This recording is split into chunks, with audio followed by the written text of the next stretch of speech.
Have you ever felt stuck? Like, you look at other people succeeding and you tell yourself, well, they're just naturally smart and I'm not. Maybe you've thought, I'm just not creative, I'm bad at math, or I'm not a born leader. If those thoughts sound familiar, you are not alone.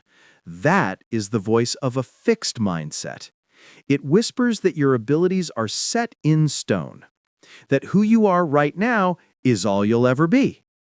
But here is the truth. Your brain is not a stone statue. It's clay. Science has proven we can rewire our operating system. This is the growth mindset. It's not just some fluffy think positive cliche, not at all. It's the belief that you can improve through effort, the right strategies, and persistence. In today's video, we're not just talking theory. I'm going to share with you 9 practical secrets, a concrete roadmap to break through those limiting beliefs.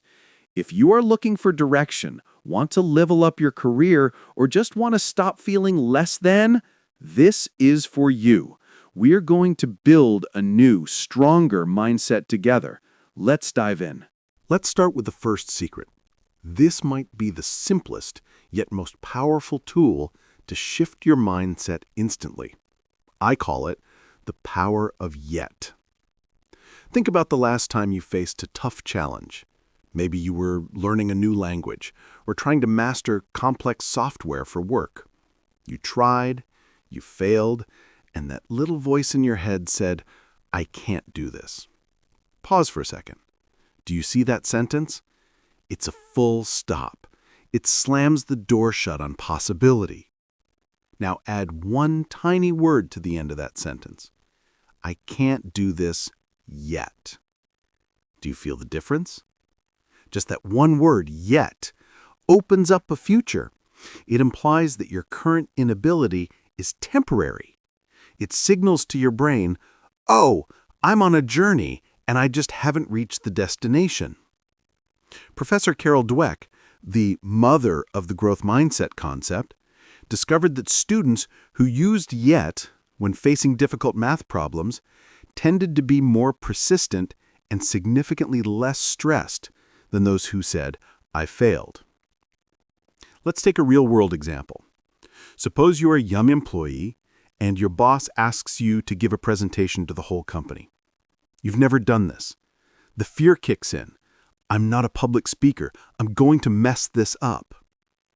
If you keep a fixed mindset, you might try to wheedle out of it or just get it over with while paralyzed by anxiety. The result usually won't be great, reinforcing the belief that you suck at it. But if you apply the power of yet, you tell yourself, I'm not good at public speaking yet. This leads to the next question. So what do I need to do to get better? See that? From being paralyzed by fear, you shift into action mode. You start watching YouTube videos on public speaking techniques.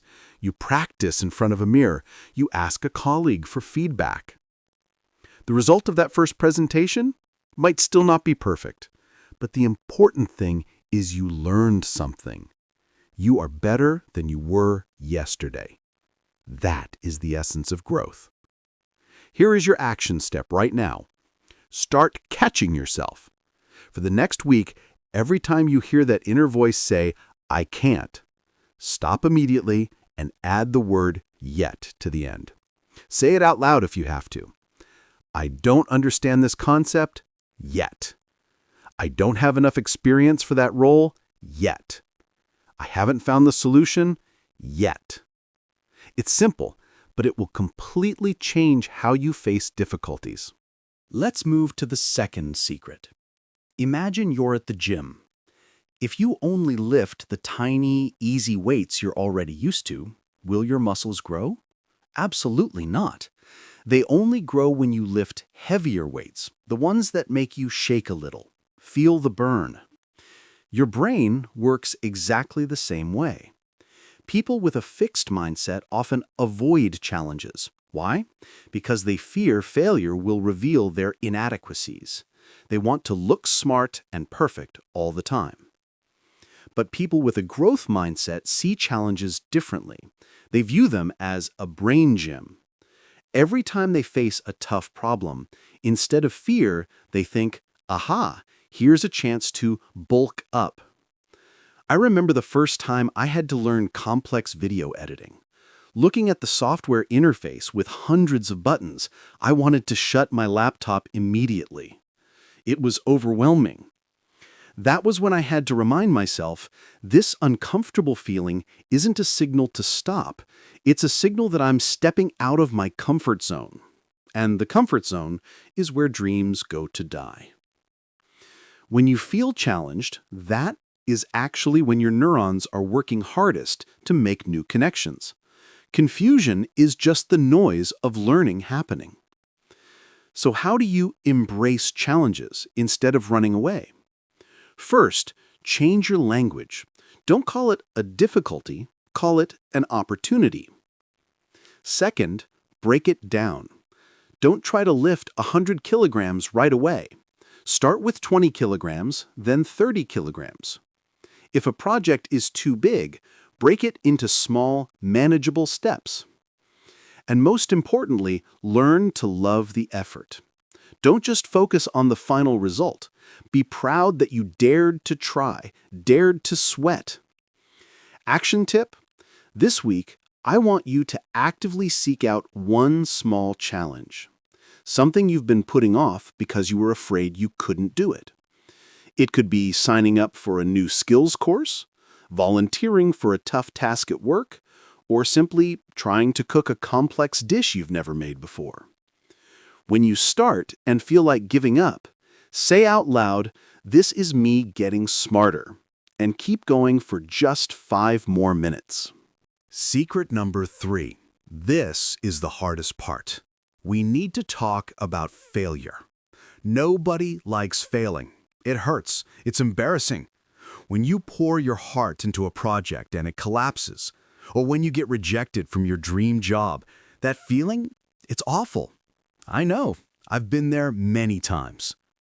What does a fixed mindset say in that moment? It says, "See, told you couldn't do it. You are a failure." It turns a failure event into your identity. But here's the key to a growth mindset. You must separate your actions from your identity. You might experience failure, but you are not a failure. Imagine you are a scientist. If your experiment doesn't yield the desired result, do you curl up and quit your job? No. You say, that's interesting. This data tells me this method didn't work. What variable do I need to change next time? Do you know James Dyson, the guy who makes those fancy vacuums? He created 5,126 failed prototypes before the first one worked. 5,126 times. If he had stopped at number 5,125, the world might never have known his name. Grit, the ability to stick with long-term goals despite adversity, is actually a better predictor of success than IQ. So how do you build that grit when you just want to give up? First, allow yourself to feel bad. Seriously, set a timer for 15 minutes, be sad, be angry, punch a pillow. But when the timer rings, get up. Next, conduct a failure post-mortem. Don't just blame yourself. Ask these 3 questions. 1. What specifically didn't work? 2. What part was in my control and what was out of my control? And 3. What is one thing I will do differently next time? For example, you failed a job interview. Instead of thinking I'm useless, analyze it. Okay, I stumbled on the question about management experience. That was in my control. Next time, I will prepare specific examples for that question. See that? The power is back in your hands. You are no longer a victim of circumstance. You are the master of your own growth process. Every scar from failure is a medal for your courage. Don't hide them. Learn from them. The only difference between successful people and those who quit is not how many times they fall, but how fast they get back up. Secret number 4. Dealing with criticism. Be honest. When someone says to you, "Can I give you some feedback?" What is your first reaction? Heart beats faster? Chest tightens? Do you brace yourself to fight or make excuses? That is a natural reflex. A fixed mindset sees criticism as a personal attack.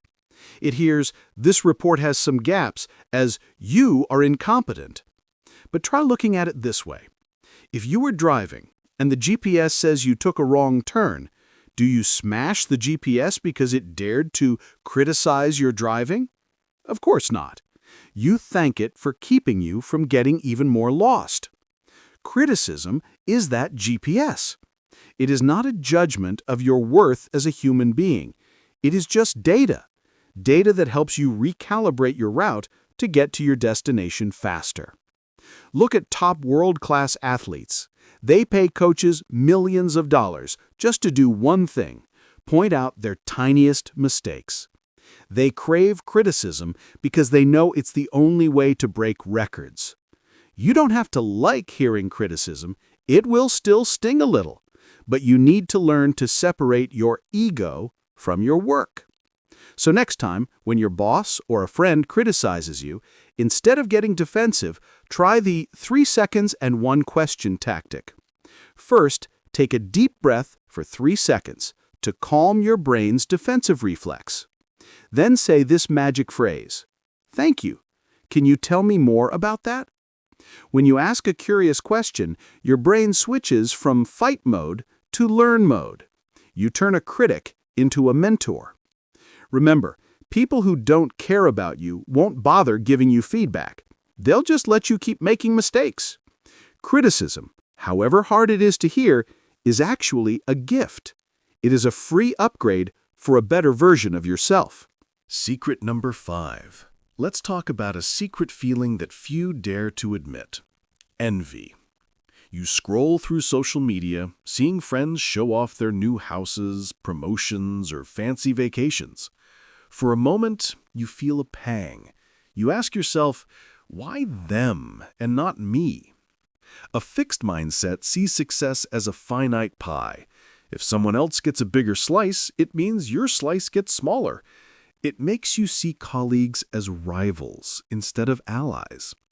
But here is how a growth mindset sees it. Someone else's success is not your failure. It is proof that it is possible. Look at the story of Roger Bannister. Before 1954, it was believed that humans could not run a mile in under 4 minutes. Doctors even warned your heart might explode. But then Roger did it, and a miracle happened. Just within a few years after that, dozens of other athletes also broke this record. Roger didn't make the track shorter. He just broke the psychological barrier for everyone else. He showed them it was doable. So next time you feel envious, stop and change the question. Don't ask, why are they so lucky? Ask, how did they do it? What strategies can I learn from them? Success always leaves clues. If someone has achieved what you want, it means they have a treasure map. Instead of resenting them, study them. Action exercise. Find one person in your field whom you admire and maybe envy a little. Deep dive into their journey. Read their biography, listen to their interviews. You will realize they also struggled. They also failed, just like you. That will turn toxic envy into powerful fuel for yourself. Secret number 6. This is the antidote to burnout. Focus on the process, not the result. We are often obsessed with big goals. Making the first billion, losing 10 kilos, finishing a book. Setting goals is good, but if you are only happy when you achieve that goal, you will be miserable 99% of the time. A fixed mindset only cares about the destination. If I haven't reached the summit, I'm still a failure. A growth mindset finds joy in every step of the climb. Author James Clear said it best: You do not rise to the level of your goals. You fall to the level of your systems. A goal is, I want to run a marathon. A system is, I run for 30 minutes every Tuesday, Thursday, and Saturday morning. If you only look at the 42-kilometer marathon finish line, you'll get discouraged immediately. It's too far. But if you focus only on completing this morning's 30-minute run, you'll find it much easier. And guess what? It is those 30-minute runs that actually get you to the finish line. Think about how you play video games. You don't just want to beat the game immediately, do you? You enjoy fighting monsters, leveling up, looting. Why don't we apply that to life? Gamify your growth process. Instead of rewarding yourself only when you reach a big goal, reward yourself for daily effort. Did you sit down to study English for 1 hour today? Great! You just earned 100 XP. Reward yourself with an episode of your favorite show. Don't wait until you get IELTS 8.0 to celebrate. Celebrate because you stuck to the system. When you fall in love with the process, the results will come as a natural byproduct. Furthermore, it makes you more resilient when facing difficulties. Because even if you don't see immediate results, for example, the weight hasn't dropped yet, you still feel satisfied because you know you followed the process correctly. True confidence doesn't come from medals. It comes from knowing you are someone who keeps promises to yourself every day. Action exercise. I want to introduce you to the non-zero-day rule. Commit to yourself. No matter how tired or busy you are that day, do one smallest possible thing towards your goal. Want to write a book? Just write 1 sentence. Want to exercise? Just do 1 push-up. As long as it's not 0. This maintains your momentum. It keeps the flame from dying out completely. Secret number 7. We need to go a little deeper. Let's talk about the person you talk to most every day. Not your spouse, not your best friend, but yourself. Inside our heads, there's a roommate who never shuts up. It comments on everything you do. For someone with a fixed mindset, this roommate is often a terrible bully. It says things like, "You're making a fool of yourself. You'll never be as good as them. Better not to even try." If a real-life friend said those things to you, you would have cut ties with them long ago. So why do we let this inner bully manipulate us 24/7?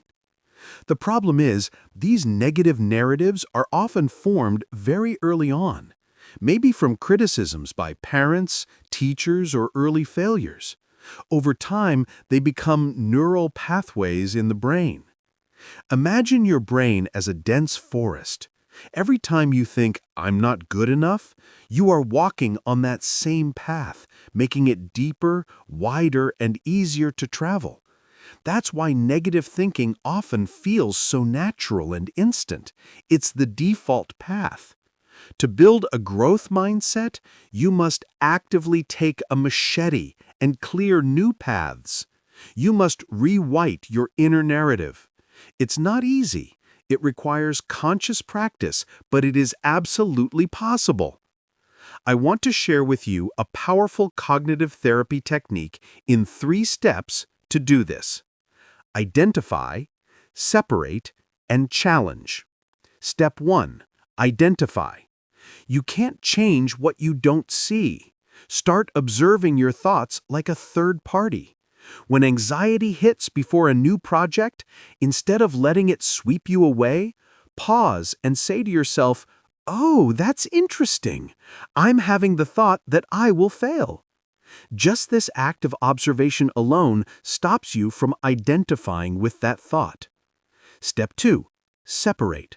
A great psychological trick is to give your inner bully a silly name. I call mine the grump. When that voice says, "You can't do it," you can reply, "Is that the grump again? Thanks for sharing, but I don't need your advice right now."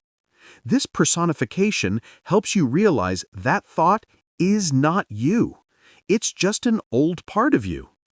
Step 3. Challenge. Put that thought on trial. If it says, "You are incompetent," demand evidence. Where is the evidence? Didn't I successfully finish Project X last month? Didn't I learn skill Y in 3 months? Usually, you'll find the bully has no solid evidence at all. It just relies on baseless fear. This is especially important for those with imposter syndrome, the feeling that you're just a fraud about to be exposed. How does a growth mindset rewrite that narrative? Instead of, "I'm fooling everyone, I'm not as good as they think," shift it to, "I might not know everything yet, but I am a fast learner and I am here to contribute." Do you see the difference? The second narrative is both humble and empowering. You are the author of your life. Don't let old thoughts hold the pen for you. Every day, write a new, kinder, and braver story about yourself. Secret number 8. We need to talk about a harsh truth. Willpower alone is not enough. You could be the best seed in the world, carrying the potential to become a mighty oak. But if you are planted in toxic, dry, rocky soil, you will never sprout. Many of us are trying to build a growth mindset while living in a toxic soil. That soil is your environment. There's a concept in psychology called social contagion. Our brains have mirror neurons. They are designed to subconsciously mimic those around us so we can fit in. If you spend all day with people who only complain, blame others, and fear change, guess what? Eventually, you will start complaining too. You will start believing effort is pointless. You are inhaling the passive smoke of a fixed mindset every day without even knowing it. Even worse is the crab bucket mentality. If you put a bunch of crabs in a bucket, when one tries to crawl out to freedom, the others won't cheer it on. They will grab its legs and pull it back down to the bottom. In life, these crabs can be old friends, sometimes even family members. They aren't necessarily bad people. They are just afraid that if you grow, you will leave them behind. Your progress unintentionally makes them feel insecure about their own stagnation. So what must we do? You need to conduct a serious energy audit. Write down the names of the 5 people you spend the most time with. After each name, ask yourself, after seeing this person, do I feel energized or drained? Do they talk about new ideas or just gossip about others? Do they encourage me to take on challenges or tell me to just play it safe? I'm not telling you to immediately cut off everyone who is negative. That's unrealistic, especially if it's family. But you must set boundaries.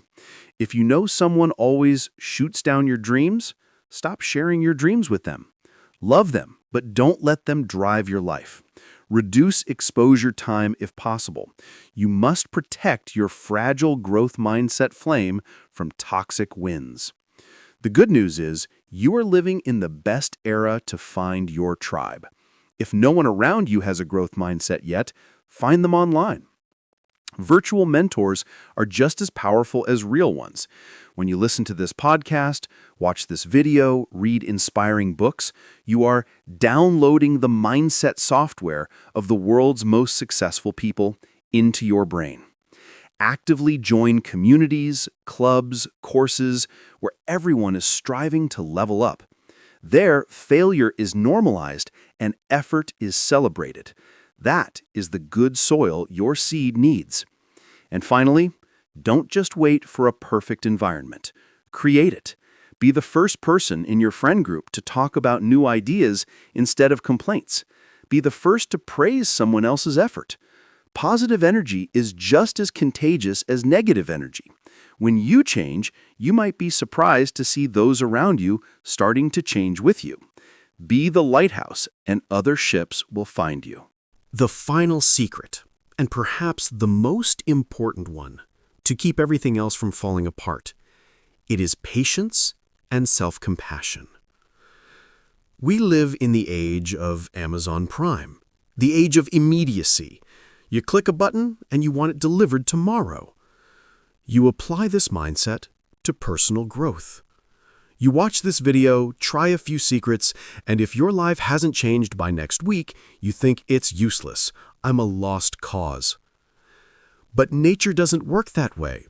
You can't plant a tree today and expect fruit tomorrow, no matter how much you water it. Remember the bamboo tree. For the first 4 years, you see nothing above ground, just a tiny shoot. If you were impatient, you'd think it was dead. But actually, during those 4 years, it's developing a massive root system underground. And in the 5th year, it shoots up 20 meters in just 6 weeks. Growth mindset is the same. The initial changes happen underground, in your thoughts, your beliefs. Others can't see them yet. Only you know. And on that long journey, you will stumble. You will have bad days. You will slip back into a fixed mindset. You will feel envious again, afraid again. In those moments, please don't beat yourself up. Don't say, "I'm terrible, I just learned this and I already forgot." Self-compassion is not self-indulgence or self-pity. It is treating yourself the same way you would treat a dear friend who is struggling. If your best friend failed an important exam, would you say, "Serves you right, you idiot"? Of course not. You would say, "I know you're sad. You tried hard. Let's go get coffee and tomorrow we'll review it together." Why can't you say those gentle words to yourself?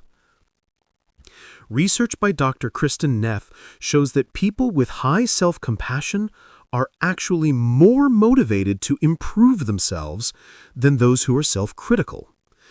Because when you know that failure won't lead to self-humiliation, you are more willing to take risks. Our goal is not to be perfect. The goal is to be a little better every day. Growth mindset is a lifelong journey, not a destination. So be patient with yourself.